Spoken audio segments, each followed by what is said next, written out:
Dikit. Minta Umar harus. Hah? Minta direkam. Lah ya. Di sini kan Agak kesini sedikit. Ayo, bas.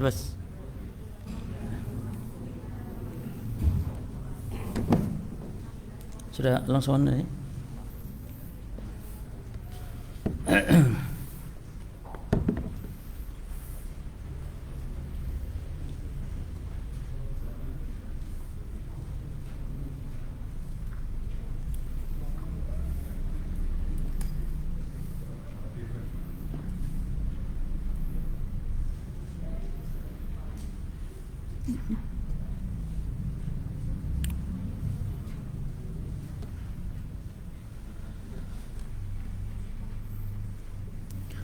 Assalamualaikum warahmatullahi wabarakatuh.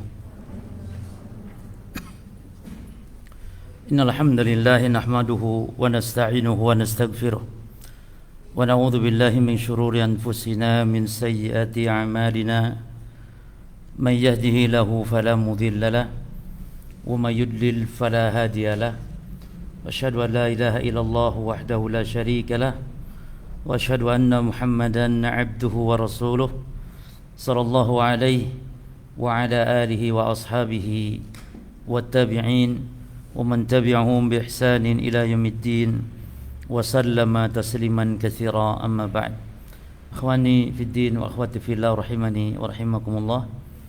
Kita melanjutkan membahas kitab tauhid yang disyarah oleh Syekh Shalih bin Fauzan Ibn Abdullah Al-Fauzan hafizahullah. Dan evaluasi kemarin para umahat banyak yang protes, ya. Sudah salah protes kan, itu ndak baik itu. Ya harusnya mengakui kesalahan gitu. Ya. Jadi protesnya itu di definisi atau di pembagian tauhid, jadi soal nomor 3. Pembagian tauhid itu kan 2 tinjauan, ditinjau dari muwahhidnya dan ditinjau dari jenisnya secara rinci. Ditinjau dari muwahhidnya itu terbagi kepada 2, yaitu tauhid ilmu dan tauhid amal, atau dengan istilah lain tauhid ma'rifat atau dan tauhid at-talab, atau dengan istilah lain tauhid al-isbat dan tauhid al-qasd. Berarti jawabannya yang mana? Yang benar semua. Benar semua. Jadi tauhid ilmu nama lainnya tauhid ma'rifat, nama lainnya tauhid isbat. Gitu. Terus yang kedua tauhid amal, nama lainnya tauhid apa? At-talab. Dan nama lainnya tauhid al-qasd. Tauhid tujuan, tauhid tolab yang dituntutan. Berarti jawabannya apa? D, jawaban A, B, C benar semua. Nah, umahat mungkin ada yang terkecoh, jawabannya banyak yang A, ilmu dan amal saja. Padahal yang nama lainnya juga tauhid ilmu, nama lainnya tauhid ma'rifat, nama lainnya tauhid isbat. Taib yang lain insyaallah enggak ya. Taib, jadi mohon diperhatikan dalam menjawab soal itu banyak ya, harus teliti. Jangan langsung semangat yang ingatnya ilmu dan amal harus langsung A, padahal yang B, yang C juga benar semua. Baik. Kita lanjutkan sekarang di halaman 11 ya. Masih di pembahasan tentang ahamiyatut tauhid. Pentingnya tauhid. Dan ini sebagian ulama mengatakan muqaddimah, sebagian ulama mengatakan ini bab 1. Dan sudah kita bahas pada pertemuan yang lalu ya. Dan kita rojihkan bahwa ini adalah muqaddimah. Kita masih belum di bab 1, ini disebut sebagai muqaddimah. Taib, di muqaddimah ini muallif di dalil yang kedua membawakan firman Allah Subhanahu wa taala surah An-Nahl ayat 36. Di dalil yang pertama di muqaddimah muallif membawakan tentang apa? Wa ma khalaqtul jinna wal insa illa liya'budun. yang kesimpulannya adalah bahwa tauhid adalah merupakan tujuan diciptakannya manusia dan jin. Dari firman Allah, illa liya'budun, dan kata liya'budun, kata-kata ibadah dalam Quran semuanya bermakna tauhid. Sebagaimana perkataan siapa? Ibnu Abbas radhiyallahu taala anhuma.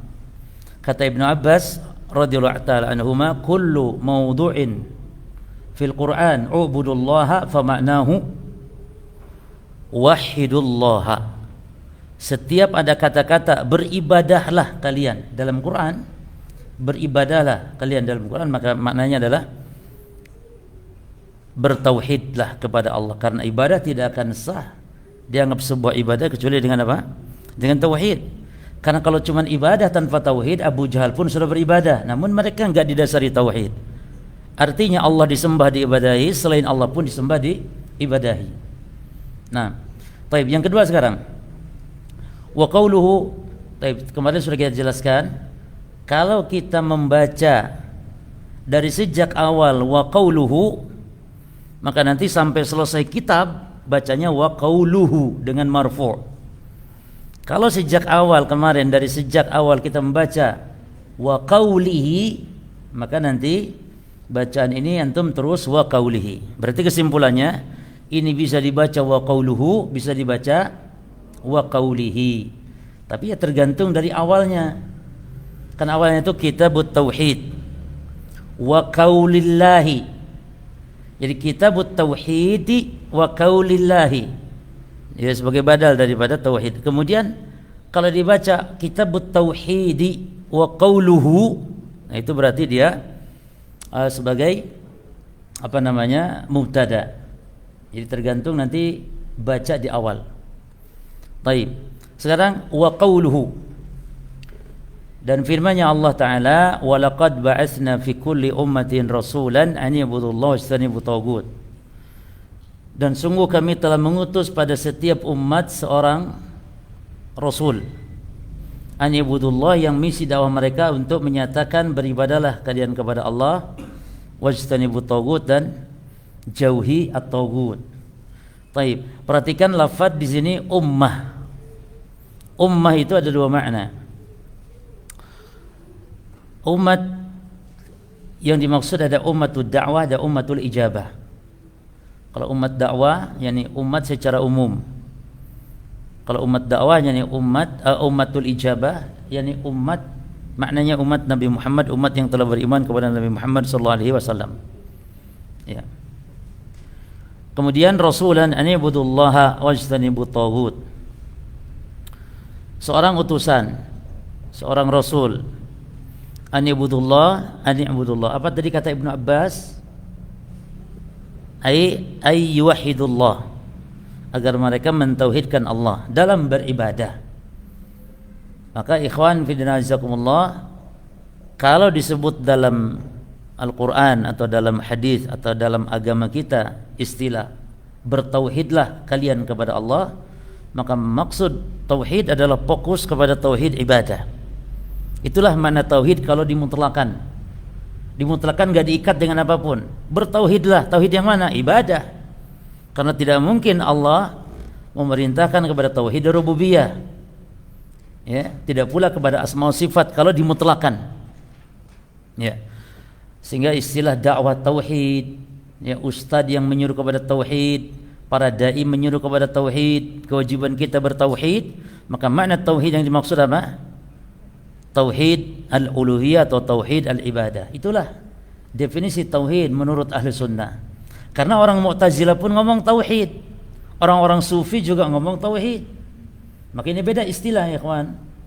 Orang-orang Mu'tazilah mengatakan tauhid dalam prinsip agama mereka maknanya apa? Tauhid yakni nafyu sifatillahi ta'ala, menafikan sifat Allah Ta'ala, kata mereka, sebagai bentuk mensucikan Allah. Jadi tauhid versi Mu'tazilah yakni mengingkari sifat Allah. Tauhid versi orang-orang sufi artinya adalah kita mengagungkan Allah dalam rububiyah Allah. Dan tauhid versi ahli sunnah maknanya adalah memfokuskan untuk beribadah kepada Allah. Taib wajanibu tagut, dan menjauhi tagut. Kita akan bahas nanti apa yang dijelaskan oleh Syekh tentang apa arti tagut. Kemudian beliau mengatakan ba'asna ay arsalna. Ba'asna maknanya arsalna. Karena ba'asna itu bisa diartikan kami telah membangkitkan. Sebagaimana hari kebangkitan. Ya, jadi ba'asa itu artinya bangkit. Tapi yang dimaksud di sini juga bermakna membangkitkan, yakni arsalna, mengutus. Taib. Kulli ummatin ay kullu ta'ifatin wa qarnin wa jailin minan nas.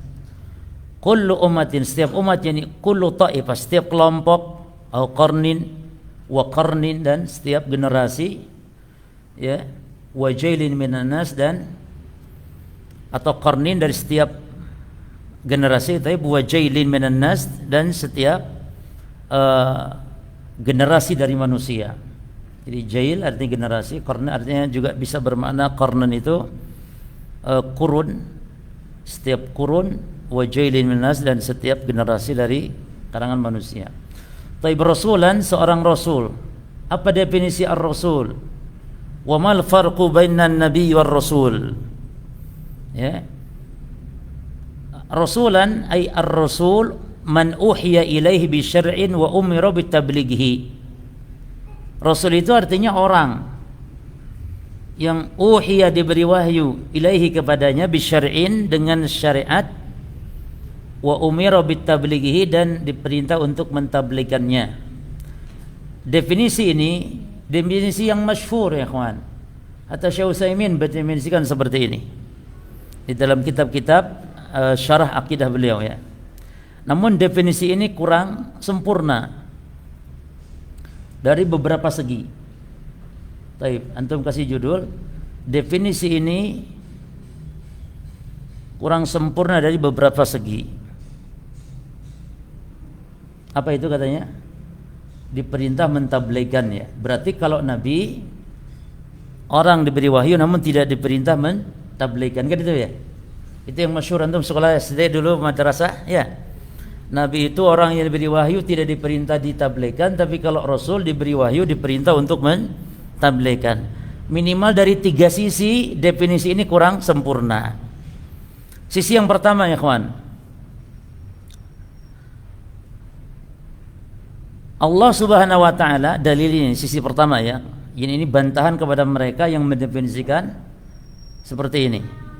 Yang pertama, bahwasanya Allah Subhanahu wa taala mengutus para nabi sebagaimana mengutus para rasul. Di dalam surah Al-Hajj ayat 52. Ya. Kalau Allah mengutus sama-sama nabi dan rasul, ya berarti tugasnya harus sama-sama dong. Itu. Kenapa dibedakan? Mana dasarnya gitu loh. Nabi rasul itu sama-sama diutus. Kalau sama-sama diutus, konsekuensinya apa? Ya sama-sama tugasnya. Dan itu Allah sebutkan di surah Al-Hajj ayat 52. Wa ma arsalna min qablika min rasulin wala nabiyyin. Dan tidaklah kami mengutus sebelum engkau, wahai Muhammad, baik dia rasul ataupun nabi. Rasul, nabi. Berarti di sini rasul, nabi sama-sama dia apa? Diutus. Nah, kalau diutus berarti harus sama-sama dalam tugas, yaitu menyampaikan. Itu satu jawabannya. Jawaban yang kedua, ya kawan, kalau Nabi tidak mentabligkan berarti menyembunyikan apa? Menyembunyikan ilmu. Dan itu di surah Al-Baqarah ayat 159 terlaknat. Tidak mungkin Nabi terlaknat. 159 Al-Baqarah. Innal ladzina yaktumuna ma anzalna minal bayyinati wal huda min ba'di ma bayyanahu lin-nasi fil kitabi ulaika yal'anuhumullahu wa yal'anuhumul la'inun. Dan orang-orang yang menyembunyikan apa yang telah kami turunkan, kata Allah, berupa bayinat dan berupa petunjuk, wahyu, min ba'di ma bayannahu linnas, setelah apa yang kami terangkan kepada manusia, kata Allah, fil kitab, yang ada dalam kitab, yang menyembunyikan itu, kata Allah, ulaika yal'anahumullah yang mendapatkan laknat Allah, wa yal'anuhumul la'inun, dan mendapatkan laknatnya orang-orang yang melaknat dari kalangan malaikat dan manusia, ya. Tapi kecuali kata Allah orang yang bertobat. Terus dalam hadis menyembunyikan ilmu terlarang. Nabi mengatakan man su'ila an ilm, siapa yang ditanya tentang sebuah ilmu fakatamahu, lalu disembunyikannya, aljamahullah bilijamin min narin yaumal qiyamah, maka Allah akan beri tali kekang dari api neraka di hari kiamat. Berarti Nabi diberi wahyu tapi tidak ditabligkan, berarti bentuk menyembunyikan wahyu atau ilmu yang ini terlarang. Baik. Yang ketiga, ikhwan, terakhir, bahwa para nabi diperintah untuk mentabligkan tetap, dan itu isyarat dari sebuah hadis yang ada di kitab tauhid juga nanti, di bab tentang bab man haqqaqa tauhid, ya, dakhalal jannah bighairi hisabin. Nanti ada di bab tentang orang yang menyempurnakan tauhid, ya, akan masuk surga tanpa apa? Tanpa hisab. Kalau tanpa hisab pastinya tanpa apa? Kalau orang enggak dihisab, ikhwan, berarti pasti itu langsung gelenceng dia masuk ke dalam surga. Maka cukup, ya Allah jangan dihisab misalnya, ya sudah, berarti enggak masuk neraka langsung. Tapi kalau dihisab, orang kalau tidak dihisab pasti masuk surga langsung. Baik. Tapi kalau orang dihisab, masuk ke mana? Ya belum tentu bisa surga bisa neraka. Karena hisab kan ada dua. Ada hisabul asir, ada hisabul yasir. Yang hisabul asir neraka. Yang hisab tapi yasir, mudah hisabnya, masuk surga. Jadi kalau hisab ada dua. Dan Nabi mengajarkan kita untuk berdoa agar dihisab dengan hisab yang mudah. Aisyah mengatakan, sami'tu Nabi SAW fi ba'di salatihi, Allahumma hasibni hisaban yasira. Ya Allah, hisablah aku dengan hisab yang mudah. Ya. Taib. Nah, hadis itu adalah hadis di mana hadis yang panjang dari Husain bin Abdurrahman, terus, ya, panjang hadisnya dari Ibnu Abbas. Namun intinya di hadis itu kata Nabi ditampakkan umat-umat, ya, ini umat-umat sebelum.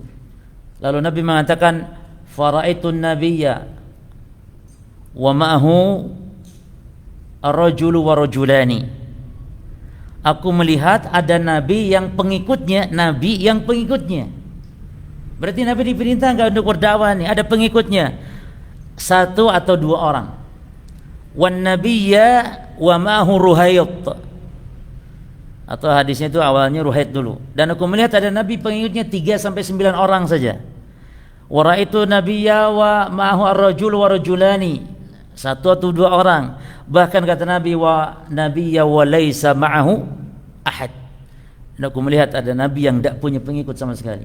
Ini bukan gagal, tapi artinya demikianlah Allah memberi petunjuk kepada siapa yang Allah kehendaki. Wa ma'alaika ilal balag. Tidak ada kewajiban kita kecuali hanya menyampaikan berjamaah. Maka hakikat dakwah itu bukan dilihat keberhasilan banyak followernya, banyak pengikut, bukan, ya kawan. Dakwah hakikatnya keberhasilan bagaimana dia berada di atas jalan dakwah itu. Apakah di jalan manhaj yang hak, mendakwahkan umat, menyeru kepada tauhid, mengajarkan sunnah, menjauhkan bid'ah, ya, atau yang penting banyak follower, banyak pengikut. Ya, kalau ingin banyak pengikut tinggal dangdutan, tinggal panggil orang-orang rame, atau ikuti kemauan jamaah. Misalnya jamaah enggak mau maskeran, ya enggak maskeran, ya rame. Tergantung jamaah bagaimana maunya. Ya. Jadi ikuti keinginan orang banyak, insya Allah dakwah banyak pengikut. Namun tidak disebut atau belum tentu dianggap berhasil dalam dakwah. Nah, hadis ini isyarat menunjukkan bahwasanya Nabi ditugaskan untuk mentabligkan karena dia mendapatkan pengikut. Ya. Baik, kalau begitu apa bedanya Nabi dan Rasul? Atau apa definisi yang benar tentang definisi Rasul dan definisi Nabi? Ya. Baik, al-jawab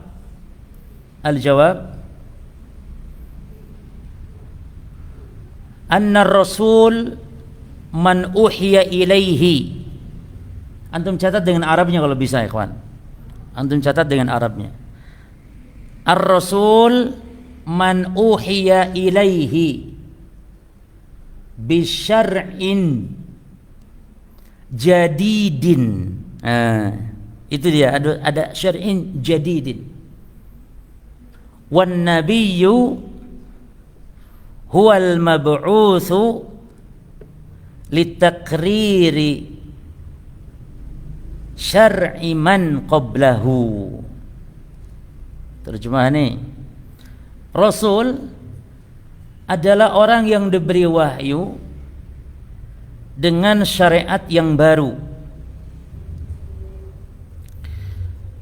Sementara Nabi diutus untuk melanjutkan syariat sebelumnya. Dan dua-duanya sama-sama diperintah untuk apa? Sama-sama diperintah untuk bertabligh, untuk menyampaikan kepada umatnya. Namun bedanya Nabi dan Rasul, kalau Rasul syariatnya syariat baru. Seperti Nabi Musa itu Rasul. Ya. Nabi Isa Rasul. Nabi Muhammad Rasul, membawa syariat yang baru. Adapun nabi seperti Nabi Sulaiman, Nabi Daud, itu nabi. Dan Sulaiman dan Daud ini ada antara Musa dan Isa. Berarti Sulaiman nanti meneruskan syariatnya siapa? Antara Musa dan Isa. Berarti Nabi Sulaiman menyampaikan syariatnya Nabi Isa. Tidak membawa syariat baru Nabi Sulaiman, melanjutkan. Ya, dan itu berdasarkan sabda Nabi sallallahu alaihi wasallam. Kanat Bani Israel tasusuhumul anbiya. Bani Israel itu, ikhwan, dipimpinnya itu oleh para nabi. Kullama halaka nabi khalafahu nabi. Setiap ada nabi meninggal, Allah utus lagi nabi yang baru. Terus demikian. Itu Bani Israel. Tapi kan kurang ajarnya, bengalnya tetap saja, kawan. Padahal pemimpinnya bukan pemimpin yang adil lagi, tapi nabi langsung. Ini sebuah kaidah bahwa pemimpin yang baik belum tentu rakyatnya baik. Tapi kalau rakyat baik, pasti pemimpin itu baik, karena pemimpin muncul dari apa? Dari komunitas rakyat yang baik-baik. Buktinya Nabi Musa dia memimpin Bani Israel, tapi bengalnya luar biasa. Nabi Musa wafat, diangkat Nabi Musa wafat, diangkat Nabi. Makanya Nabi ketika bersabda tentang masalah bahwa orang-orang Bani Israel dipimpin oleh para nabi, setiap mati Nabi diangkat lagi Nabi untuk memimpin Bani Israel. Lalu kata Nabi bercerita tentang akan muncul pemimpin-pemimpin yang zalim di tengah-tengah umat Islam. Ya. Sehingga para sahabat bertanya, "Fama ta'muruna, apa yang kau perintahkan ya wahai Rasulullah?" Ya. Maka Nabi tetap u'tuhum haqqahum, tetap berikan hak mereka. Taati pemimpin walaupun zalim.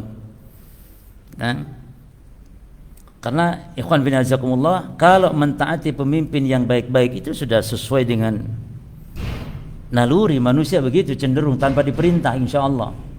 Tanpa diperintah.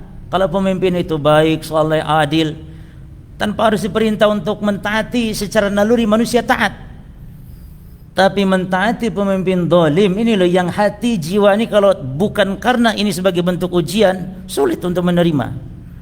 Ya. Baik. Kemudian kata Syekh hafizahullah, "U'budullaha afriduhu bil ibadah." U'budullaha, setiap kata u'budullaha yani afriduhu bil ibadah. Yani esakan Allah dalam beribadah. Wajtanibu ay utruku wa fariqu. Utruku apa? Tinggalkan, wa fariqu dan jauhi, itu makna wajtanibu.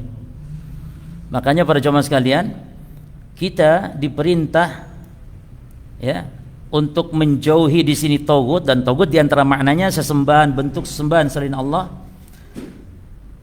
Ini hikmahnya adalah bahwa semua jalan menuju kepada kesyirikan ditutup oleh syariat. Nanti ada bab khusus insyaallah, dan luar biasa ya mu'alif dalam menyusun kitab tauhid ini secara bertahap, ikhwan, bertadarruj. Pertama dijelaskan pentingnya tauhid di mukadimah ini. Yang kedua dijelaskan tentang keutamaan. Yang ketiga dijelaskan tentang keutamaan orang yang sempurna. Kalau yang pertama ini keutamaan yang walaupun tauhidnya enggak sempurna, tapi tetap orang bertauhid ini memiliki faedah yang luar biasa.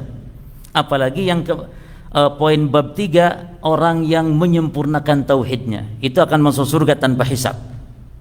Lalu bab takut jatuh kepada lawan, kesyirikan. Bab menyeru kepada tauhid itu selalu dimulailah pembahasan tentang apa itu tauhid, dan mu'alif mendefinisikan tauhid dengan lawannya itu syirik. Ya. Jadi boleh jelaskan tentang syirik-syirik yang diawali dengan syirik-syirik bagian hati, syirik-syirik bagian lisan, syirik-syirik bagian amal perbuatan, terus demikian. Lalu dijelaskan nanti bagaimana penjagaan Nabi Muhammad Rasulullah terhadap tauhid. Ya, dilarang misalnya ucapan masya Allah wa syi'ta, dilarang ya salat, dilarang salat di kuburan, atau dilarang salat, dilarang menyembelih di sebuah tempat yang dulu pernah dilakukan kesyirikan di situ. Sampai sedemikian pembahasannya. Ya. Jadi semua jalan menuju kepada kesyirikan dipangkas habis. Maka diharamkan gambar makhluk bernyawa. Walaupun kita tidak nyembah gambar, kan ini ada syubhat di tengah masyarakat kita. Katanya gambar makhluk bernyawa yang haram itu kalau yang disembah. Ya kalau foto sendiri, kalau foto kiai, pahlawan, ya orang-orang tokoh yang kita cintai, yang kita agungkan, muliakan, gak masalah, karena kita tidak nyembah. Ini keliru. Justru yang dikhawatirkan itu adalah, makanya kenapa sholat kepada Allah tapi di kuburan gak boleh? Kita kan gak nyembah kuburan. Nah, betul gak nyembah kuburan, tapi kenapa syariat melarang? Karena itu wasilah, jalan atau sarana yang pelan-pelan. Pertama mungkin enggak, nanti lama-lama ada unsur pengagungan sehingga lama-lama bisa menyembah. Ya. Maka semua jalan ditutup, jalan kepada kesyirikan. Taib. At-taghut, beliau mengatakan kata taghut mushtaq, ya, pecahan kata minat tughyan, dari tughyan. Wa huwa, dan tughyan itu mujawazatul had. Mujawazatu itu melampaui al-had, batasan. Sebagaimana Allah mengatakan lamma taghal ma'u, manakala air itu tagha. Apa tagha? Melampaui batas. Air melampaui batas. Ya, kisah Nabi Nuh, ya, kaumnya ditenggelamkan ketika air sudah melampaui itu. Jadi lamma taghal ma'a. Taib. Maka kata beliau, fa kullu ma'ubida min dunillah wa huwa radin bil ibadah fa huwa taghut. Maka setiap yang diibadahi selain Allah sementara dia yang diibadahinya ridha. Berarti Nabi Isa diibadahi oleh orang-orang Nasrani. Apakah Nabi Isa taghut? Tidak, karena Nabi Isa tidak ridha. Tidak ridha.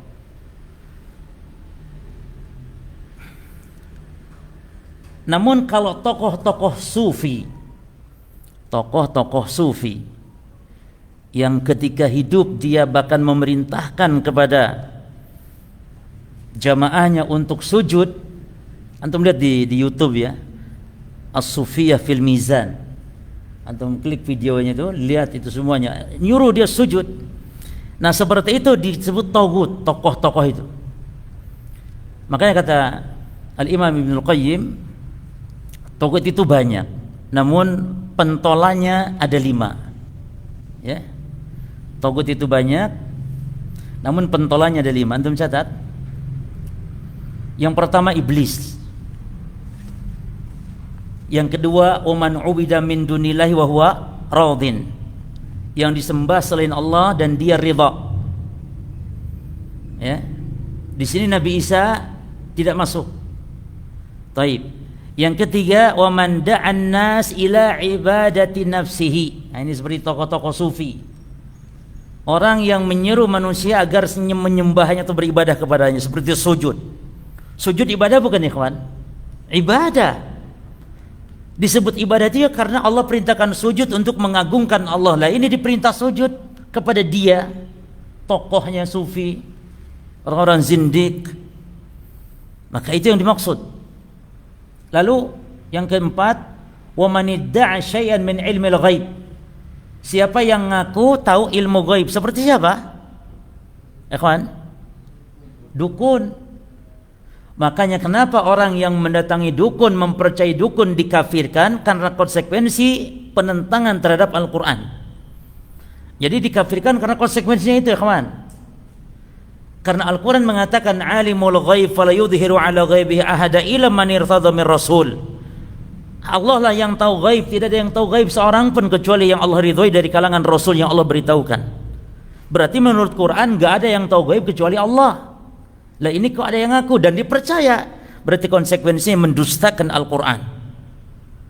Maka kekufuran ajaran Syiah cukuplah ketika mereka mengkafirkan atau mengatakan seluruh sahabat kufur, murtad seluruh sahabat.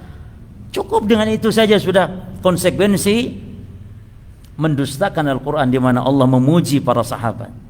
Apalagi ditambah dengan yang lain-lain ya.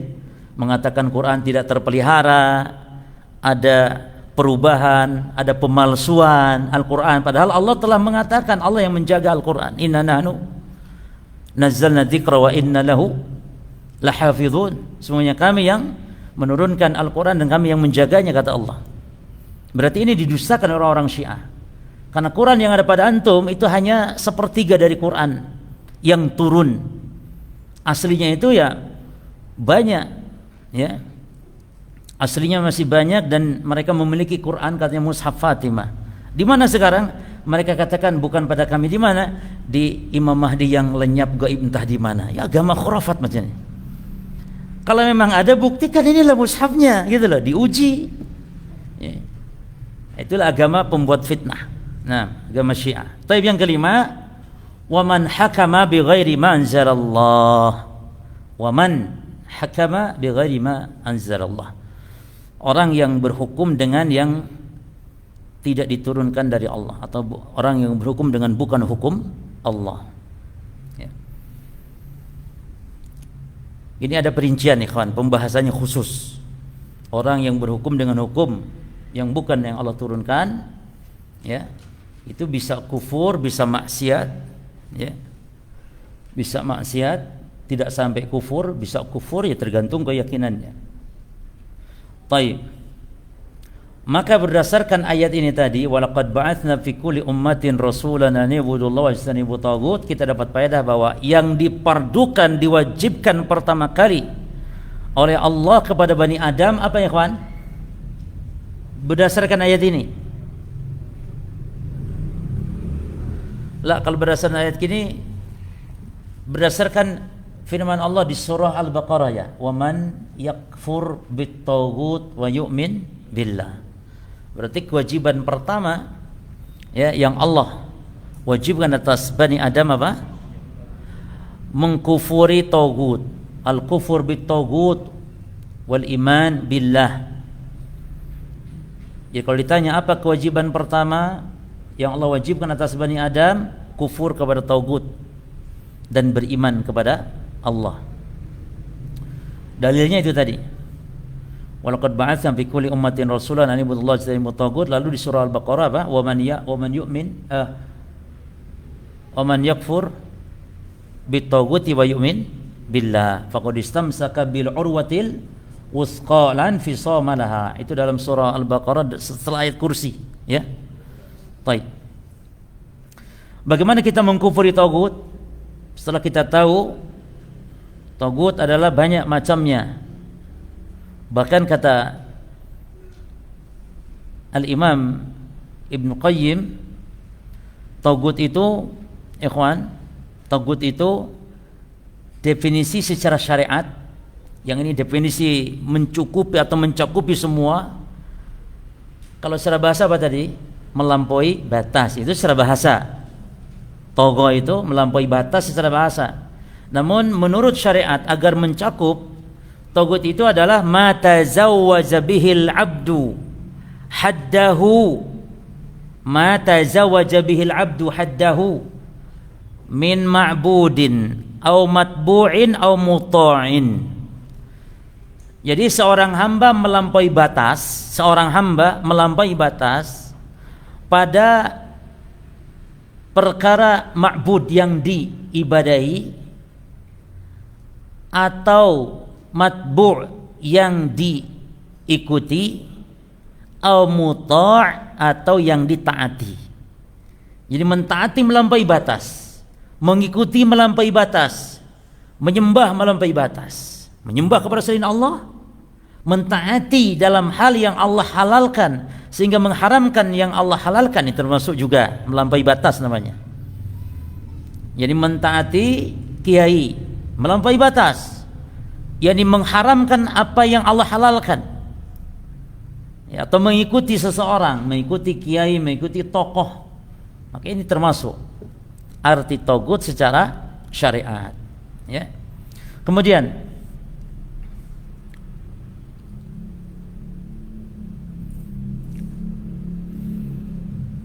jadi tagut mushtaq minat tughyan wa huwa mujawazatul had. Faqulu ma ubida min dunillahi wa huwa radin bil ibadati fa huwa tagut. Taib, al makna al ijmali lil ayati. Makna global terhadap ayat. An Allah Subhanahu wa taala yukhbiru anna Allah, bahwasanya Allah Subhanahu. Jadi boleh Subhanahu saja, boleh Allah Taala saja, boleh. Boleh digabung Subhanahu wa Ta'ala, boleh.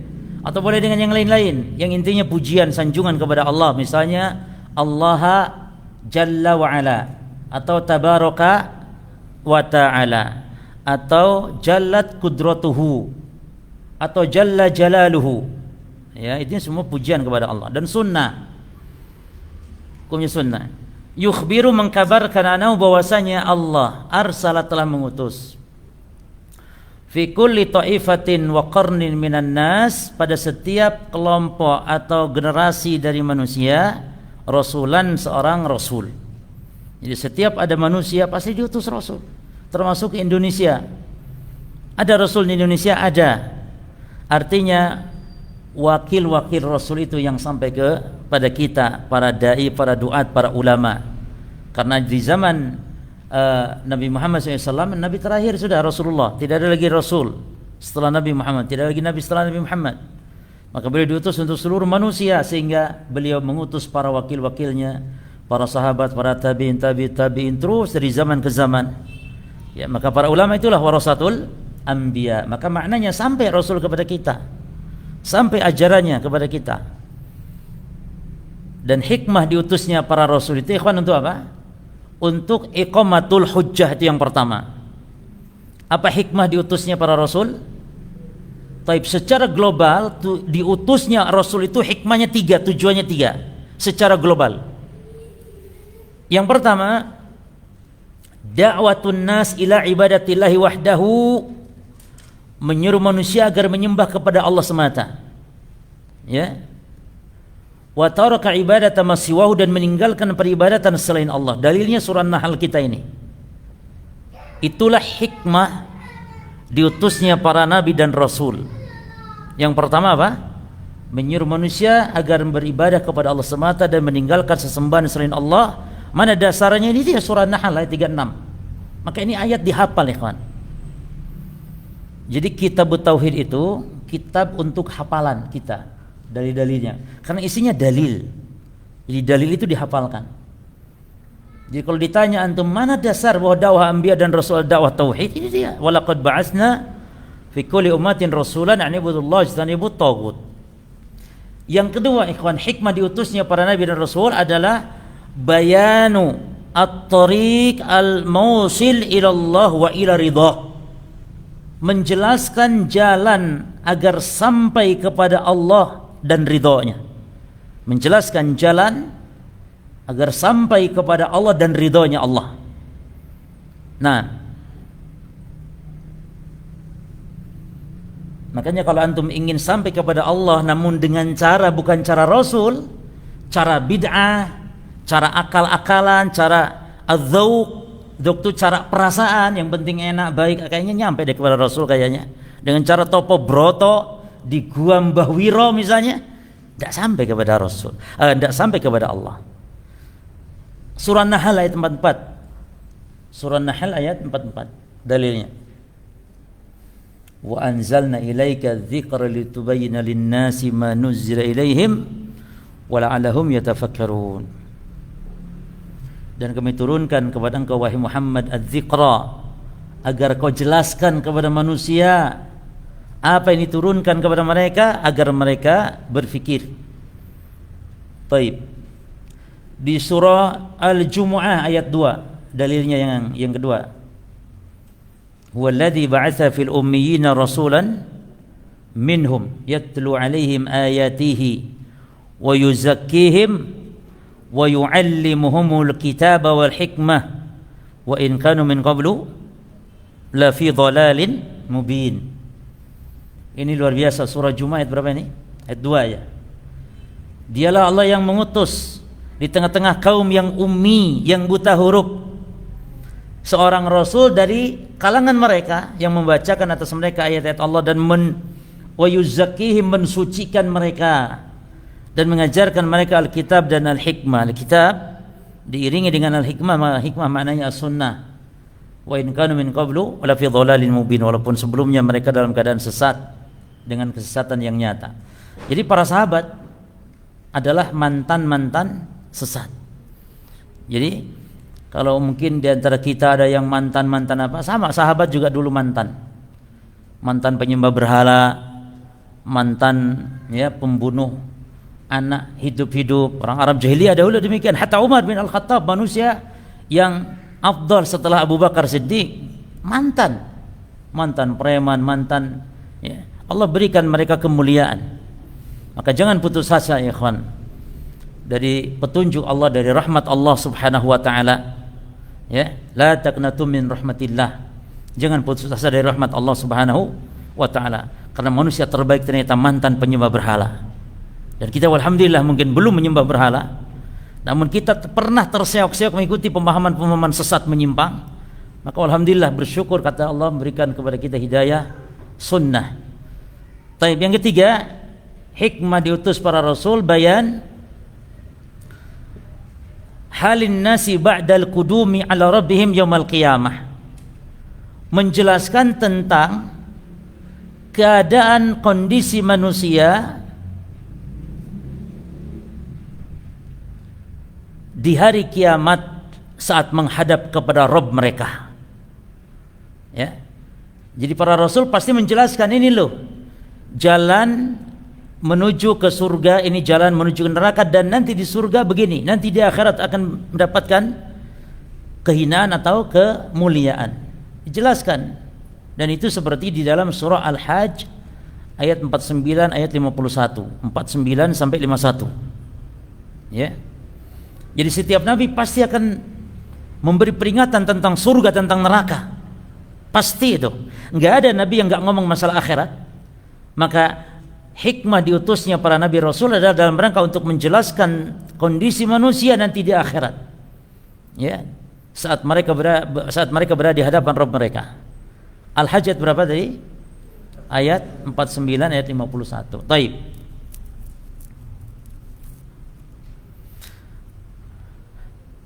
Kemudian saya mengatakan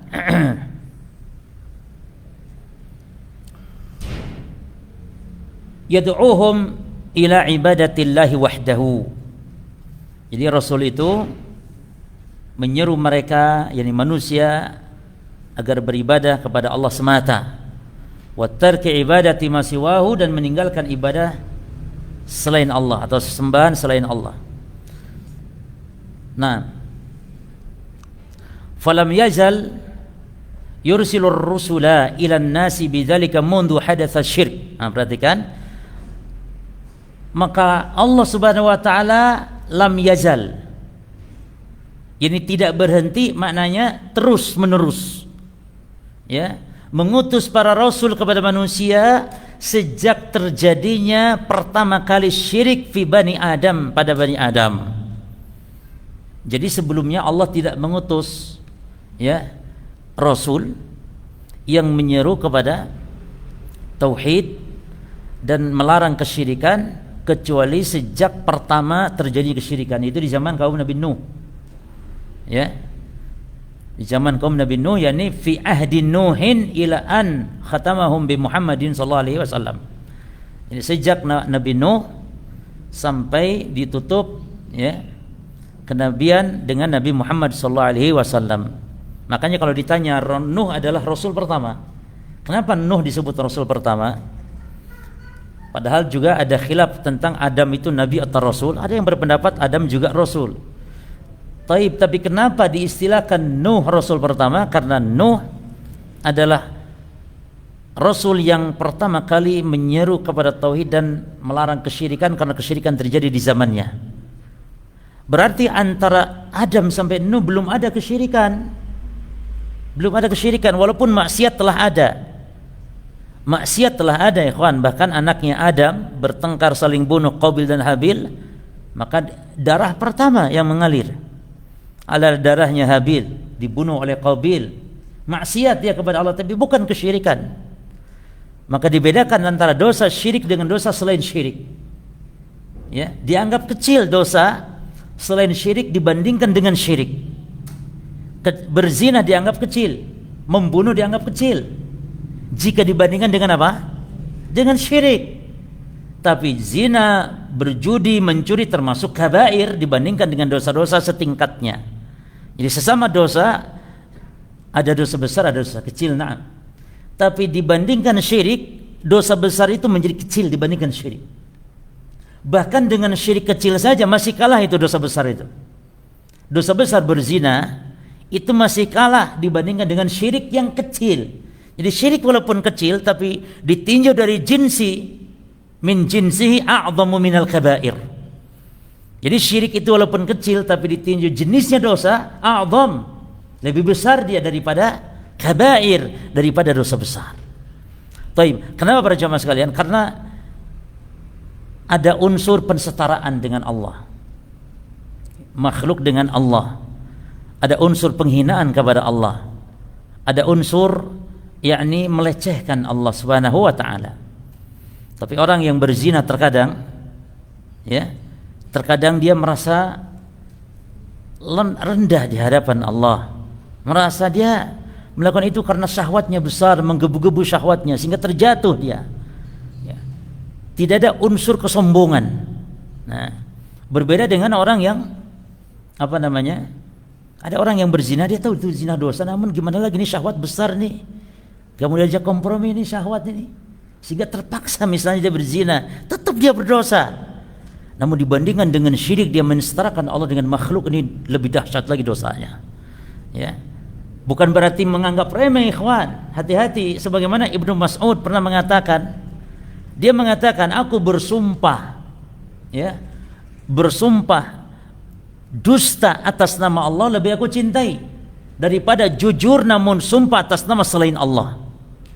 Ini Ibnu Mas'ud bukan sedang menganggap remeh dosa berdusta, bukan.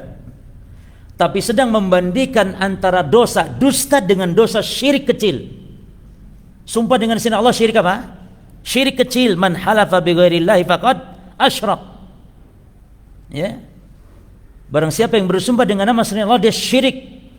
Dan kata Ibnu Mas'ud, la an ahlif billahi kadziban ahabu ilayya. Aku sumpah atas nama Allah walaupun dusta, ahabu ilayya, lebih aku sukai daripada aku sumpah dengan nama selain Allah walaupun jujur. Ya. Ini Ibnu Mas'ud bukan sedang menghalalkan dusta, tapi sedang membandingkan dosa dusta dengan dosa sumpah dengan selain Allah. Dan sekarang sudah terbiasa di lisan-lisan manusia, demi Allah, demi Rasulullah, itu kan biasa. Ya. Demi Ka'bah, demi langit dan bumi, ini sumpah-sumpah yang syirik, yang tidak boleh dilakukan oleh seorang hamba. Taib. Lalu munasabatul ayah lil bab, kaitan ayat terhadap bab.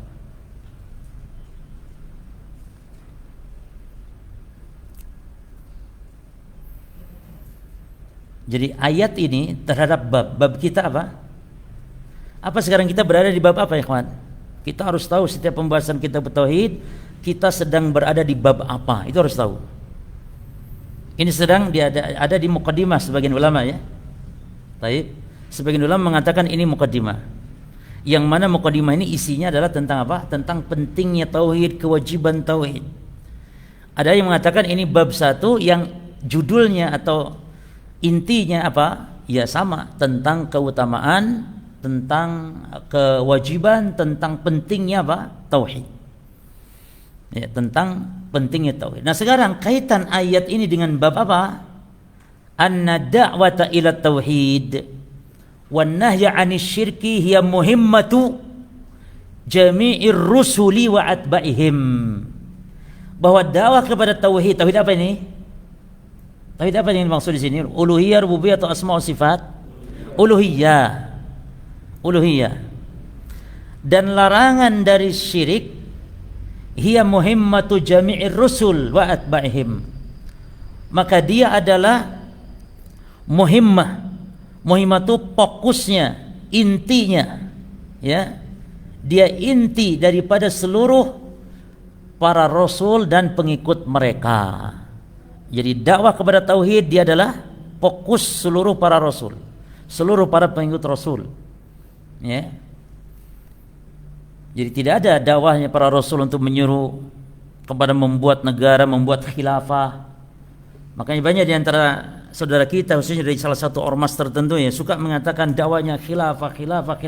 Ini menyelisih manhaj, metode dakwah para anbiya dan para rasul. Karena khilafah itu ikhwan anugerah saat seorang hamba, saat seorang komunitas atau saat sebuah negeri menegakkan tauhid. Itu anugerah dari Allah tanpa diminta pun. Sama halnya keamanan, sama halnya ketentraman, kebahagiaan ya di sebuah negeri adalah tergantung bagaimana baik dan buruknya tauhid penduduk negeri tersebut kepada Allah. Ya.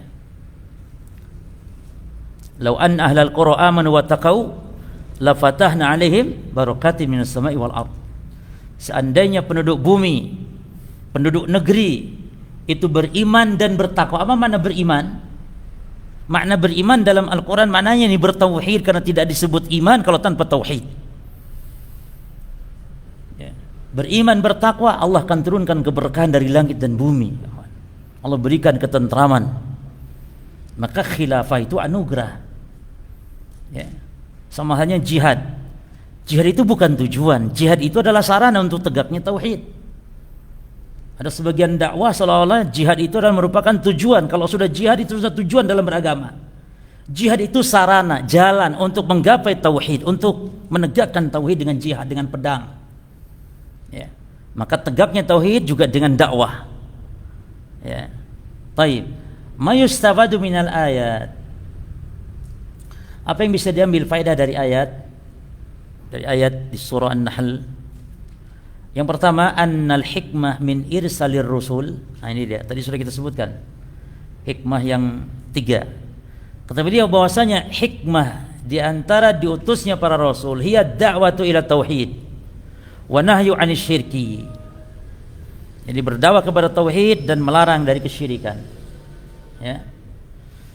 Maka tidak benar kalau seorang hamba diajak hanya beribadah saja kepada Allah tanpa dilarang untuk berbuat kesyirikan. Jadi ingat, dakwah kita adalah dakwah menyuruh kepada tauhid, melarang kesyirikan, mengajak manusia untuk berpegang dengan sunnah dan melarang manusia berbuat kebid'ahan, dan mengajak manusia berada di atas ketaatan, melarang kemaksiatan. Mengajak kepada tauhid, melarang syirik, mengajak kepada sunnah, melarang bid'ah, mengajak kepada taat, melarang maksiat. Jadi maksiat nomor 3. Jangan maksiat di nomor 1-kan. Ya. Ada orang merokok, lalu suka ke dukun. Mana yang harus kita cegah duluan, ya kawan? Biar rokoknya dulu, biar kelepus sekalian, karena di dukun juga dikasih cerutu nanti. Biar dia rokokan sih. Yang dukunnya dulu dilarang. Jangan ngerokoknya dilarang, ke dukunnya dibiarkan. Syirik ke dukun atau kufur. Jadi mana al-aham fal-aham, mana yang penting di antara yang penting atau di antara yang terpenting. Itu kita dalam dakwah. Makanya Nabi ketika mengutus Mu'adz bin Jabal ke negeri Yaman, apa kata Nabi? Innaka satakdum qaum min ahlil kitab falyakun awal ma tad'uhum ilaihi syahadatu an la ilaha illallah. Atau innaka satati qauman min ahlil kitab, kamu akan mendatangi qauman min ahlil kitab, kaum dari ahlil kitab Yahudi. Maka falyakun awwalu ma tad'uhum ilaihi syahadatu an la ilaha illallah. maka hendaklah yang pertama kali kau dakwahkan adalah syahadat la ilaha illallah. Lalu kata Nabi perintahkan setelah itu salat, ya, kemudian zakat. Yani sesuai dengan urutannya.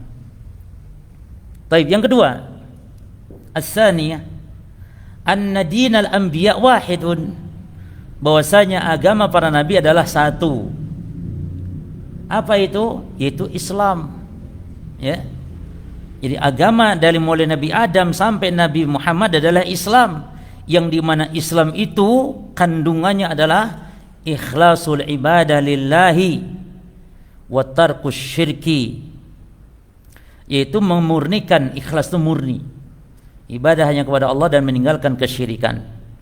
Makanya jamaah sekalian, siapa yang tahu definisi Islam dalam makna umum, yaitu agama para nabi dan rasul yang harus terpenuhi 3 poin. Apa itu? Yang pertama, al-istislam. Man ya'rif? Siapa yang bisa? Ayo, fadhal.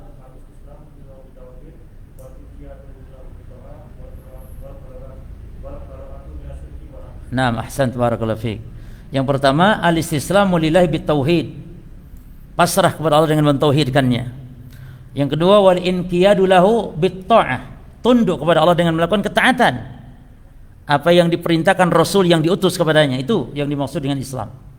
Terus Islam tidak sekedar itu, tapi yang ketiga, wal bara'atu, berlepas diri. Ya, yakni hati membenci, berlepas diri itu. Lisan mengatakan dan perbuatan pun melakukan, yakni meninggalkan, berlepas diri dari kesyirikan dan pelaku syirik. Ya, minasyirki wa ahlihi. Karena ada orang Islam, dia nyembah Allah, dia tidak berbuat syirik, tapi tidak membenci orang yang berbuat syirik kepada Allah, tidak membenci kekufuran, tidak membenci orang-orang kafir karena Allah. Itu tidak sempurna, bahkan bisa batal Islamnya. Ya, karena Islam itu memerintahkan untuk membenci. Ya, Islam memang memerintahkan untuk membenci, tapi Islam memerintahkan pula untuk berbuat baik kepada orang yang kita benci karena Allah. Jadi kita benci itu karena Allah. Ya, benci kesyirikan yang dilakukannya. Tapi ketika urusan-urusan dunia, kita diperintah untuk membantu, menolong. Ini kan betapa indahnya adil Islam itu. Jangan sampai kita kepada orang kafir itu karena diperintah berbuat baik, baik pula sehingga yang mau ke gereja diantar, difasilitasi yang menyembah Allah. Ada yang mau nyembah berhala, dibuatkan berhala, sih tak buat berhala no, sing apik ngene, sing apik. Kan itu yang nyembah berhala itu, siapa yang buatkan berhala mereka, kawan? Wallahi sebagiannya adalah kaum muslimin itu. Itu di jalan mau ke dari Mojokerto mau ke Mojo Agung, mau ke Jombang, itu ada di situ ya patung-patung berhala-berhala, kan itu sebagian saudara kita yang buat. Ya, semoga tersampaikan kalau mereka saudara kita untuk disadarkan oleh para mungkin majelis ulama, ya, MUI setiap daerahnya untuk menyampaikan tidak boleh mereka membuat patung-patung berhala. Ya, ini bentuk kekufuran, waliyadzubillah. Terus yang ketiga, salisa wa in ikhtalafat syara'i'uhum, walaupun ikhtalafat para nabi dan rasul itu agamanya satu, itu dalam masalah memurnikan ibadah kepada Allah, meninggalkan kesyirikan, walaupun berbeda-beda dalam syariatnya, beda cara sholatnya, beda cara puasanya, ya, beda dalam ukuran-ukuran waktu-waktu ibadah, gitu ya, dibedakan. Seperti puasa Daud begitu dulu, puasa sehari buka sehari. Puasa kaum muslimin umat Muhammad 1 bulan di bulan Ramadan, ya. Awalnya bahkan bukan Ramadan tapi puasa Ashura di tanggal 10 bulan Muharram awalnya. Baru ketika diwajibkan Ramadan, maka Allah beri pilihan, yang puasa monggo, yang tidak puasa bayar fidyah. Lalu fase terakhir ini paten, orang yang mampu maka tidak boleh lagi fidyah. Kalau dulu boleh, yang mampu pun tidak puasa boleh, antum pilih. Walaupun puasa lebih baik bagi dia, tapi boleh. Namun akhirnya paten, yang tidak mampu boleh membayar fidyah, namun yang mampu tidak boleh lagi bayar fidyah, harus puasa. Waman syahida minkum syahra falyasum. Siapa yang menyaksikan bulan puasa Ramadan, bulan Ramadan, maka berpuasa wajib. Baik. Yang ketiga, as-salisa anna risalata amat kulal umam, wa qamatil hujjah ala kulli al-ibad. Bahwasanya agama risalah ini adalah mencakup umum atas setiap umat. Tidak ada umat yang tanpa ada risalah. Semuanya, dari mulai Nabi Adam, umat yang hidup di zaman Nabi Adam sampai umat di akhir zaman, ya. Nah, Yitno sudah dikasih tahu, Yitno, supaya di ini, supaya direlay, sudah ya. Baik, jazakallahu khair. Kemudian wa qamatil hujjah ala kullil ibad. Setiap umat telah diutus Rasul dan setiap pribadi personal hamba pun sudah tegak hujjah. Tidak ada lagi di akhirat, loh ya Allah saya tidak tahu. Masa ono tah Rasul sing dak ono ya Allah, misalnya tidak ada antum ngomong gitu. Ya. Kecuali memang ada beberapa orang yang memang tidak terjamah dengan dakwah, yang hidup di tengah hutan belantara misalnya, atau yang hidup di masa fatrah, memang ada. Itu nanti akan mendapatkan ujian, ya, di akhirat kelak. Yang lulus akan dimasukkan surga, yang tidak lulus akan masuk neraka. Maka di akhirat kita katakan masih ada ujian, ya, bukan hanya di dunia, tapi ini khusus hanya bagi mereka yang memang dikecualikan. Di antaranya yang tidak mendengar dakwah ketika di dunia, atau yang hidup di masa fatrah, ya, akan mendapatkan ujian. Arabiah yang keempat, faedah dari ayat apa? Idhamu sya'ni tauhid, agungnya perkara tauhid. Wa nahu wajibun ala jami'il umam, bahwasanya tauhid itu kewajiban atas setiap umat, bukan umat Nabi Muhammad saja. Berarti sangat agung sekali. Adapun masalah syariat, ada yang sebagian umat diwajibkan, ada yang sebagian umat tidak. Berbeda. Seperti masalah binatang yang diharamkan misalnya. Kalau orang-orang ahli kitab itu Allah uji mereka. Setiap yang berkuku haram. Ya. Adapun kita muslim, masya Allah, mau berkuku kayak mau ngapain, berbulu-bulu kayak apa, ya, itu dihalalkan. Ya. Selama tidak ada dalil pelarangannya, alhamdulillah. Jadi kita ini lebih banyak yang halalnya daripada yang haramnya, daripada umat-umat sebelum kita. Ya. Kuda halal, alhamdulillah. Kelinci, ya. Apalagi banyak ikhwan. Maka kenapa kok orang sampai bela-belain makan kodok itu loh, katak itu. Wong yang enak-enak ayam masya Allah, sapi masya Allah. Walaupun ada hadis hati-hati jangan terlalu banyak makan sapi. Ya. Kata Nabi, wa iyyakum biluhumil baqar, ya, wa alaikum bi albaniha. Hati-hati dengan daging sapi, namun minumlah apanya? Susunya. Nah ini yang jualan bakso aja tersinggung. Ini maksud Nabi itu, maksudnya hati-hati dengan daging sapi, bukan haram, tapi mungkin jangan terlalu banyak, ya, karena ada sesuatu mungkin. Ini wahyu masalahnya. Adapun susunya monggo diperbanyak, ya. Taib. Adapun daging kambing nggak ada hati-hatinya. Artinya nggak hati-hati itu ya mutlak gitu, ya. Tapi anehnya di Indonesia kalau kebanyakan apa? Kalau kebanyakan sapi malah aman, nanti kebanyakan kambing malah darah tinggi, katanya. Mungkin salah masak itu kayaknya. Antum belajar masaknya, bumbunya mungkin yang salah. Taib. Buktinya orang Saudi tiap hari makan daging kambing tidak masalah kayaknya. Ya, di Saudi, di Timur Tengah sana. Tiap hari loh, kayak kita makan kerupuk. Anak kalau anda nggak ada kerupuk nggak jalan. Ini kalau di Saudi daging kambing. Jadi ke Saudi itu kalau beli kambing itu, beli kambing itu satu, disembelih di tempat penyembelihan, beli satu, masukin kulkas. Terus tiap hari makan dikit-dikit. Nanti beli lagi satu di pasar. Ya. Makanya orang Saudi kalau Idul Adha sudah nggak kayak kurban.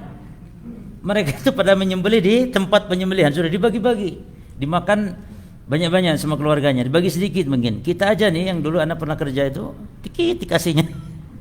Ya. Jadi mereka kayak nggak kurban. Masya Allah kalau di kita ya masya Allah, karena ada orang yang makan daging sapi itu tahunan, nunggu kurban dulu jemaah. Di beberapa daerah itu masya Allah. Ya, jadi betul-betul syiar terasa di kita. Nah, makanya terkadang kita nih kalau sedang di Saudi, bagaimana caranya disebar ke kita saja, karena di situ kurang syiarnya. Disebar di Indonesia, kirim biayanya, beli sapi di Indonesia, lebih maslahat dan itu boleh. Ya. Taib. Terus yang ke berapa? Al-khamisah.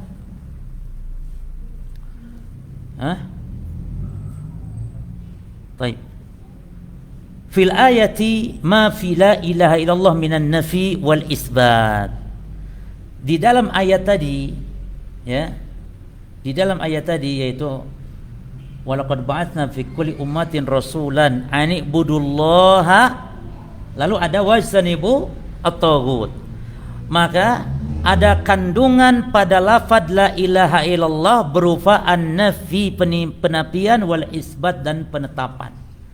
Itulah rukun. Itulah rukun syahadat tauhid la ilaha illallah. Jadi rukun la ilaha itu dua. Satu penafian pada lafaz la ilaha, yang kedua penetapan pada lafaz ilallah. Jadi semua tauhid, ikhwan, hatta tauhid rububiyah, tauhid uluhiyah, tauhid asma sifat, mesti ada penetapan, ada penafian.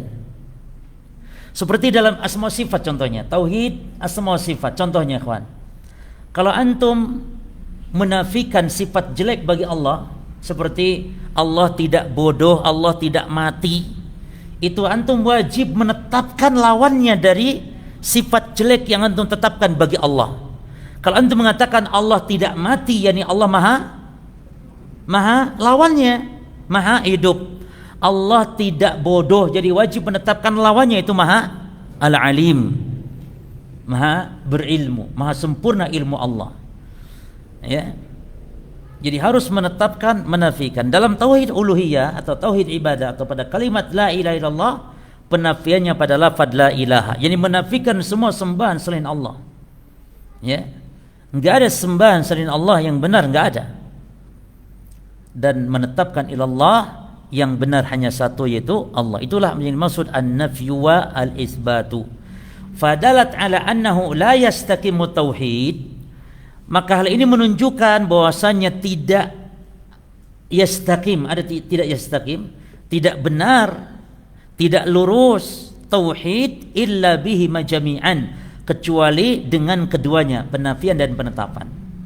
Kalau antum menafikan saja, ya berarti antum kufur, berarti tidak ada sesembahan. Ada kok Allah. Berarti kalau mengatakan tidak ada sesembahan, kufur kita. Jelas ini. Taib, menetapkan saja sesembahan adalah Allah, juga bisa jadi antum syirik. Karena menetapkan sesembahan Allah bisa jadi menetapkan juga ada selain Allah. Tapi ketika antum nafikan sesembahan yang hak dan antum tetapkan hanya satu adalah Allah, maka inilah hakikat tauhid. Makanya antum tulis sebuah kaidah kata para ulama. Haqiqatut tauhid al-jam'u bainan nafyi wal isbat. Ulangi, haqiqatut tauhid, ibu-ibu catat ini, nanti ada di evaluasi insyaallah. Haqiqatut tauhid al-jam'u bainan nafyi wal isbat. Apa artinya? Hakikat tauhid adalah penggabungan antara penafian dan penetapan.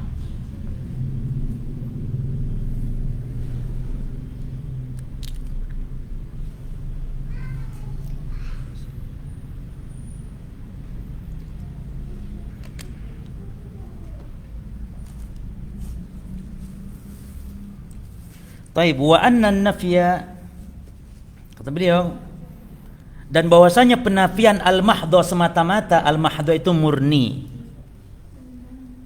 Al-mahdha itu murni atau semata-mata. Maka ada istilah ibadah mahdhah, ya. Ibadah mahdhah, ibadah murni, artinya ibadah yang tata cara pelaksananya diketahui hanya berdasarkan wahyu. Itu ibadah mahdhah. Salat itu ibadah mahdhah. Karena kita tidak bisa menetapkan kecuali harus melalui wahyu. Yang akal nggak bisa caranya menetapkan. Kenapa ruku itu kok begini? Kenapa sujud kok begitu? Kenapa sami Allah itu kenapa kita tidak muter saja di atas kepala? Kok itu wahyu. Adapun ibadah ghair mahdhah, contohnya apa? Perkara yang bukan ibadah asalnya, namun bisa menjadi ibadah ketika diniatkan taqarrub kepada Allah. Contoh, memberi nafkah anak istri itu asalnya ya orang kafir pun memberi nafkah. Orang kafir kalau kawin mereka suami istri memberi nafkah suami kepada istrinya. Nah, Berarti dikenal sebelum ada syariat pun. Namun muslim ketika kita memberi nafkah kepada istri, ikhwan, dan kita niatkan dalam rangka taqarrub kepada Allah, maka subhanallah setiap suapnya itu sedekah. Ya. Hatta ma taj'alu fi imra'atik. Sampai-sampai kata Nabi, yang kau suapkan ke mulut istrimu itu nilainya sedekah. Inilah keindahan orang yang sudah nikah berumah tangga. Coba bayangkan jomblo, makan sendiri, nyuci sendiri, tidur sendiri, nggak ada pahala dia nggak ada. Tapi antum yang punya istri, masya Allah, istri antum minta es krim, kasih pahala. Berapa suap tuh es krim? 7 suap. Minta nasi 3 piring. Kan biasanya istri yang gendut-gendut, apalagi sekarang lagi musim corona, banyak istri di rumah kerjanya makan melulu, ya kawan. Sehingga berat badan istri kita nambah. Nah, itu tambah pahala, antum jangan ngomel. Walhamdulillah, pahala antum nambah. Asal niatkan taqarrub kepada Allah. Itu ibadah ghair madah itu. Taib. Jadi al-mahd, apa artinya al-mahd? Al-mahd artinya murni atau semata-mata. Wa anna nafyal mahdha laysa bitauhid. Maka semata-mata menafikan bukan tauhid tapi kekufuran. Betul tidak? Berarti kufur dia, enggak mengakui adanya sesembahan. Atau wal isbatal mahdha, atau menetapkan murni laisa bitauhid. Bukanlah tauhid tapi kesyirikan bisa jadi. Yang disembah adalah Allah misalnya. Loh, bisa jadi yang selain Allah pun disembah. Jadi harus mengatakan tidak ada sesembahan yang hak kecuali Allah. Tidak ada sesembahan yang hak kecuali Allah. Bahkan ya ikhwan, kita mengatakan tidak ada sesembahan pun ya selain Allah, itu tetap bukanlah makna tauhid. Karena salah maknanya, secara akal pun salah. Dia katakan apa katanya? Tidak ada sesembahan selain Allah. Loh, buktinya banyak kok sesembahan selain Allah. Berarti ente salah ente. Tidak ada sesembahan selain Allah. Mana itu banyak sesembahan selain Allah? Salah ucapan itu. Apalagi tiada Tuhan. Oh, tambah salah lagi, banyak Tuhan selain Allah. Apalagi tiada Tuhan dengan T besar. Tiada Tuhan dengan T kecil selain Tuhan dengan T besar. Itu karya Nurholis Majid, kerjaan Nurholis Majid dulu itu. Jadi kata dia, Nurholis Majid mengatakan apa dulu? La ilaha illallah itu artinya tiada Tuhan dengan T kecil kecuali Tuhan dengan T besar. Karena dia ingin mengatakan semua agama sama yang mengakui adanya Tuhan. Itu musibah. Ya, maka yang benar la ilaha illallah adalah tiada ilah yang hak. Kalau ilah yang selain yang hak banyak, tapi ilah yang hak nggak ada. Seperti Nyi Roro Kidul juga ilah, iya, tapi ilah yang tidak hak. Ilah yang hak yang benar hanya satu. Makanya Nyi Roro Kidul iya ilah, Mbah Brewok ilah, kuburan wali ini juga ilah. Pokoknya yang disembah selain Allah ya memang ilah, namun ilahun batil, ilah mereka batil. Ilah yang hak hanya satu, yaitu Allah Subhanahu wa taala. Ini yang dimaksud dengan penafian dan penetapan. Maka kaidahnya apa tadi? Hakikatut tauhid al-jamu baina an-nafi wal isbat. Lanjut ya, halaman 13 dan sekarang masuk ke dalil yang ketiga. Wa qauluhu wa qad rabbuka alla ta'budu illa iyyah wa bil walidaini ihsana. Ya. Surah Al-Isra ini ikhwan ayat 23 dan terus nanti akan dikaji. Wa qad rabbuka alla ta'budu illa iyyah wa bil walidaini ihsana. Ya. Ini para ulama mengatakannya dengan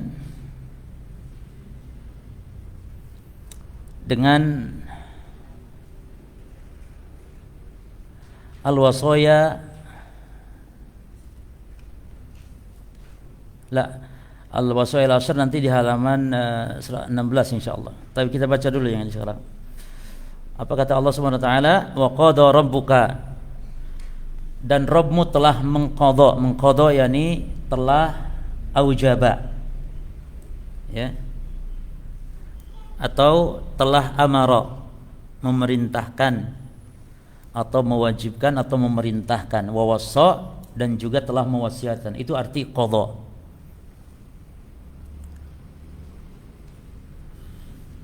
Wa qad rabbuka alla ta'budu, agar engkau tidak menyembah illa iyyahu, kecuali hanya kepada Allah, wa bil walidaini ihsana, dan berbuat baik kepada orang tua atau kepada kedua orang tua, ihsanan berbuat baik. Taib. Ayat ini jelas ya ikhwan, mana syahidnya dalam bab kita. Di sini menunjukkan bahwasanya Allah Subhanahu wa taala memerintahkan untuk bertauhid. Ya. Dan ditempatkan di nomor 1, berarti tauhid ini aujabul wajibat, kewajiban yang paling wajib. Lalu yang kedua bakti kepada orang tua. Ya. Itu kaitan ayat dengan bab kita dan insyaallah akan disebutkan oleh mu'alif nanti. Taib, qada. Apa arti qada? Amara wa wassa, memerintahkan dan mewasiatkan. Wal muradu bil qada huna, dan ini maksud dengan qada di sini adalah al qada'u syar'i, ya, yaitu al qada' asy-syar'i. Ini harokatnya salah. Al qada'u asy-syar'iyyu, ya, ad-diniyyu, la al qada'u al-qadariyyu al-kauniyyu.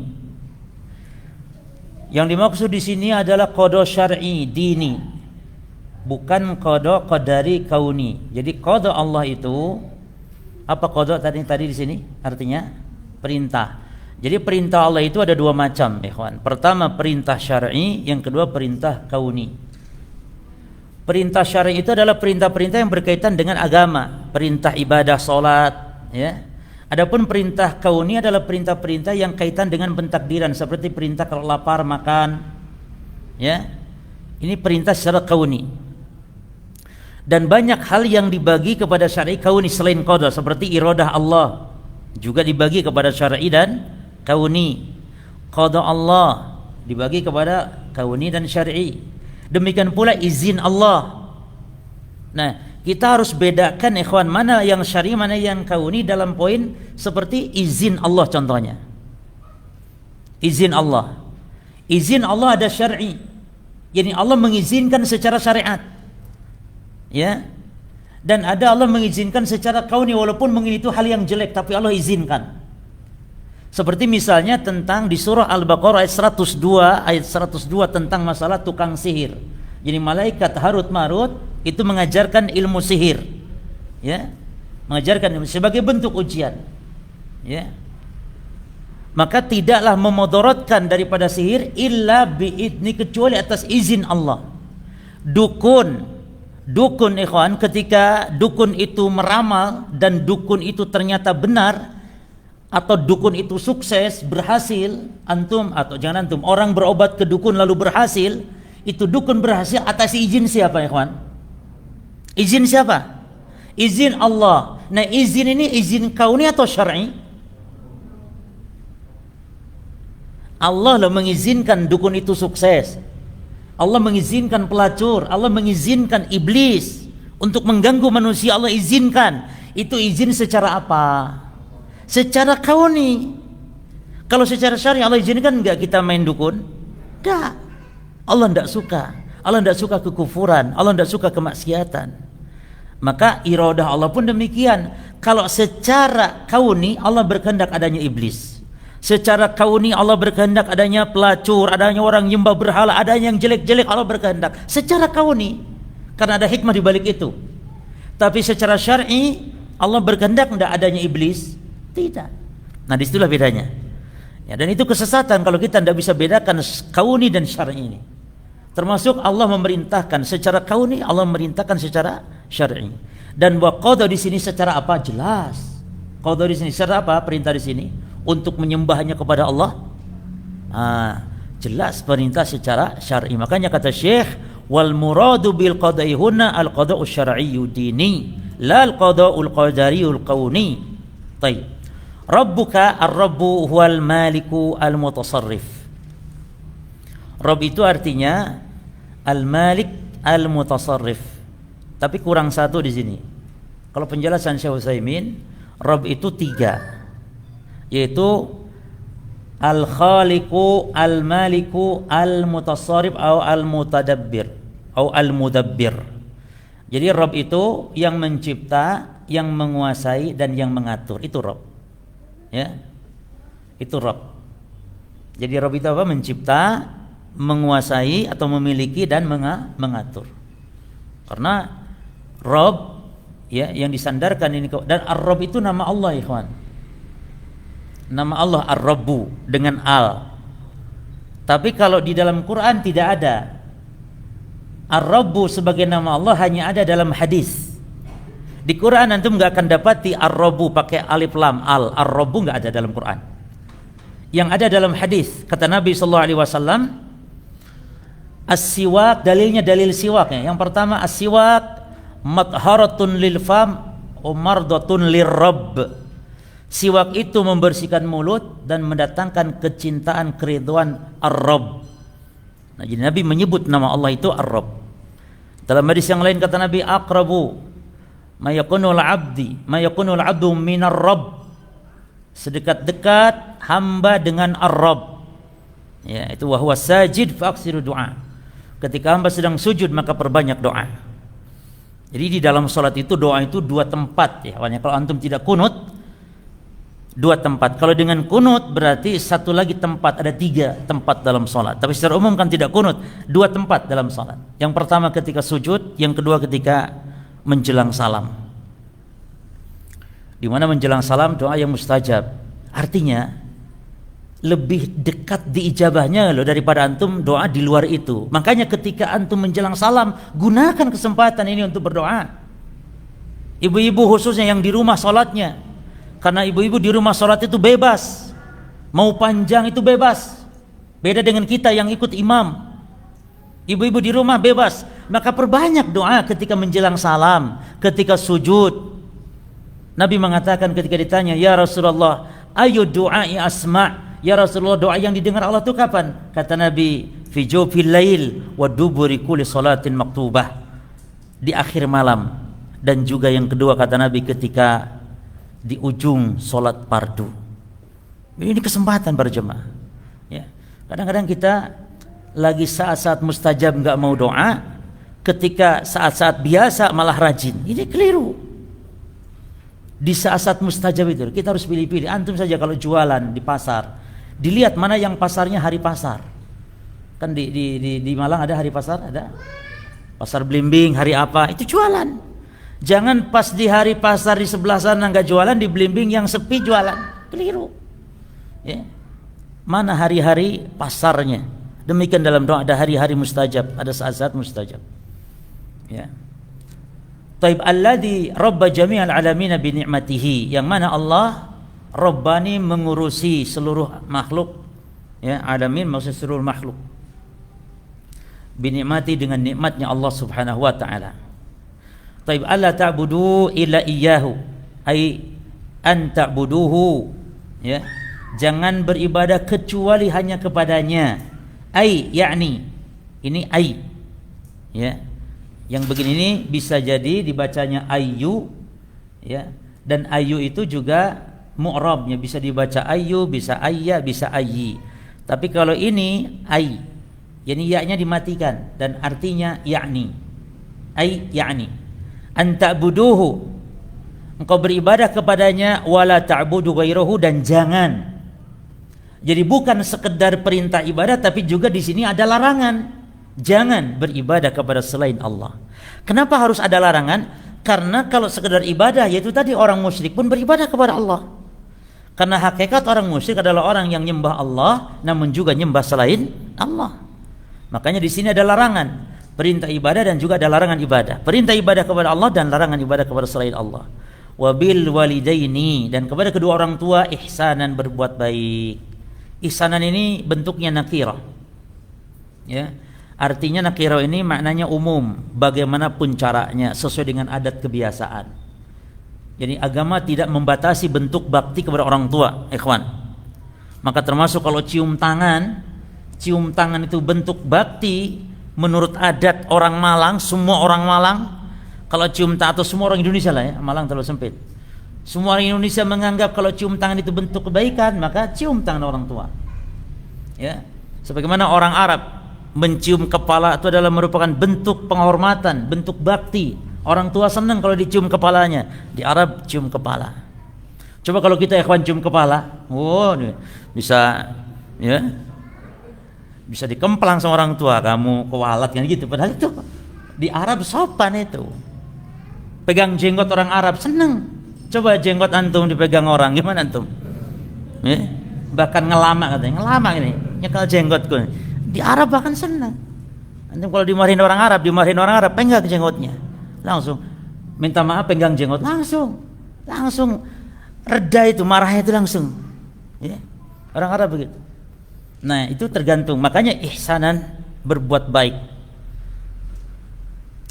Taib. Ai qadha, yani Allah memerintahkan an tuhsinu bil walidaini ihsanan kama qadha an ta'buduhu wa la ta'budu ghairah. Yani diperintah untuk berbuat baik kepada orang tua, ya. Ihsanan dengan bentuk kebaikan-kebaikan. Kama qala, sebagaimana diperintahkan agar beribadah kepada Allah dan jangan beribadah kepada selain Allah. Banyak ayat ikhwan dalam Quran menggabungkan antara perintah taat, perintah syukur kepada Allah digandeng dengan perintah taat dan syukur kepada orang tua. Ini rahasianya adalah karena Allah yang menciptakan kita dan orang tua yang telah menyebabkan adanya kita. Ya. Maka anishkurli wali walidayka ilayyal masir. Bersyukurlah kepadaku dan orang tua. Ya. Dalam banyak ayat wa'budullaha wa la tusyriku bisyai'in wa bil walidaini ihsana. Digabungkan antara perintah untuk ibadah kepada Allah dengan bakti kepada orang tua. Karena Allah yang menciptakan kita. Kita kan nyembah harus kepada yang zat menciptakan kita. Dan kita berbuat baik kepada yang telah mengada sebab adanya kita. Wasilah adanya kita. Nah, Taib al-mana li-ijmali lil-ayah. Jam berapa? Habis? Hah? Taib sampai sini insyaallah. Dan untuk ummahat dan ikhwan yang mau ikut ini nanti juga disebar untuk mengisi, nanti antum tolong buatkan apa? Evaluasinya ya. Dan insyaallah tetap ada hadiah ya kawan. Insyaallah kita selalu memberi hadiah. Ya, kalaupun tidak buku-buku atau kitab-kitab, kita kasih hadiah nanti mungkin brosur umroh, insyaallah umroh ya. Namun sekarang lagi tutup ya. Insyaallah mudah-mudahan. Atau mungkin nanti ada Pak Iwan memberikan soto Banjarnya nanti insyaallah juga lumayan ya. Kita tunggu. Baik.